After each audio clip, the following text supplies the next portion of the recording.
छत्तीसगढ़ विधानसभा के मानसून सत्र में विपक्ष के अविश्वास प्रस्ताव पर सत्ता पक्ष विपक्ष के बीच तीखी राजनीतिक जंग हुई। विपक्ष का अविश्वास प्रस्ताव 15 घंटे चर्चा हुई, जिसके बाद ध्वनि मत से अस्वीकृत हो गया। 136 सप्ताह की सरकार की 136 कथित विफलताओं को आधार बनाया गया। कांग्रेस ने सदन में अविश्वास प्रस्ताव प्रस्तुत किया। इस दौरान आरोप प्रत्यारोप, तीखी नोकझोंक, शायराना अंदाज और कई बार तो हंगामे के बीच सीएम विष्णुदेव साय ने सरकार का बचाव भी किया, जबकि कांग्रेस ने कानून व्यवस्था हो, भ्रष्टाचार हो, हसदेव हो, किसानों और बस्तर जैसे मुद्दों पर सरकार को घेरा। देखिए खास रिपोर्ट।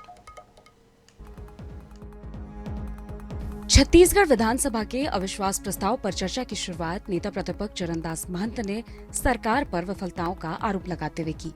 महंत ने हसदेव जंगल में पेड़ों की कटाई, बलौदाबाजार कलेक्ट्रेट में आगजनी, कानून व्यवस्था, महिलाओं के खिलाफ अपराध और विपक्षी विधायकों की उपेक्षा जैसे मुद्दे उठाए।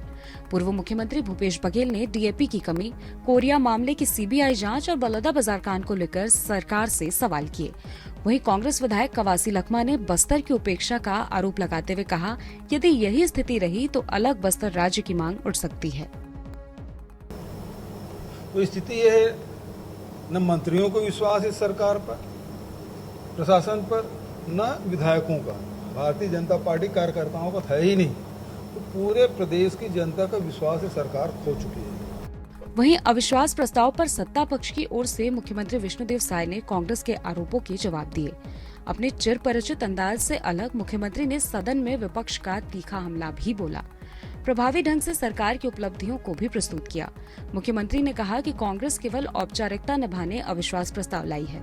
उन्होंने कहा कि उनकी सरकार प्रधानमंत्री मोदी की गारंटी पर लगातार काम कर रही है। महिलाओं, किसानों, युवाओं तथा बुजुर्गों के लिए अनेक योजनाएं लागू की गई हैं। मुख्यमंत्री ने कांग्रेस पर आदिवासियों को केवल वोट बैंक मानने का आरोप लगाया। कहा कि गांव का आदिवासी बेटा मुख्यमंत्री बना है, यह कांग्रेस को स्वीकार नहीं हो रहा। उन्होंने दावा किया कि अगला विधानसभा चुनाव बीजेपी 70 से अधिक सीटों के साथ जीतेगी। वहीं हिड़मा के समर्थन में लगे नारों को लेकर भी सदन में जोरदार हंगामा हुआ।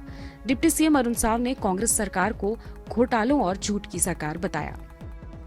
करीब 13.5 घंटा से भी ज्यादा इस पर चर्चा चली और पक्ष विपक्ष के करीब 18 लोग इसमें हमारे सहित हिस्सा लिए। हमारे मंत्रियों ने, हमारे साथियों ने बहुत अच्छे से कांग्रेस का पर्दाफाश किया है और उनके अविश्वास प्रस्ताव में कोई दम नहीं था, बिल्कुल लचर था। ऐसा लगा कि 2.5 साल हो गया है, तो मजबूरी में इस अविश्वास प्रस्ताव को वो लाए थे। छत्तीसगढ़ विधानसभा में करीब 15 घंटे तक चली मैराथन बहस के बाद सत्ता पक्ष ने कांग्रेस के सभी आरोपों को बेबुनियाद बताया, जबकि कांग्रेस ने सरकार को हर मोर्चे पर विफल कर दिया। अंततः संख्या बल के आधार पर अविश्वास प्रस्ताव गिरना तय रहा, लेकिन इस बहस ने सत्ता और विपक्ष के लिए आगामी लड़ाई के मुद्दे, दशा और दिशा जरूर तय कर दी। गौरव शर्मा, INS 24/7 रायपुर।